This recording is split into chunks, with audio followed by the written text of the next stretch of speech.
Қыш адамзат тарихында күнделікті тұрмыста алғаш рет қолданысқа ие болған материалдың бірі. Балшықтан бұйымдар жасау, қыш құмыралар туындырау, сонау ерте заманда мезолит, неолит заманынан бастау алған деседі. Археологиялық қазба жұмыстары кезінде табылған қыш бұйымдар біздің қазақ даласында көптеп кездеседі. Сонымен қатар алтын қолды шеберлердің көптеп болғанын айқындайды. Сонымен қатар әртүрлі табылған дүниелер ғасырлар бойғы кезеңді сипаттап тұрғандай.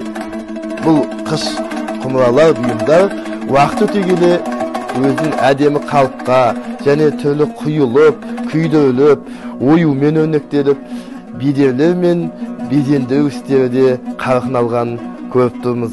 Сонымен қатар қыш құмыралар ұрпақтан ұрпаққа жалғасып келеді.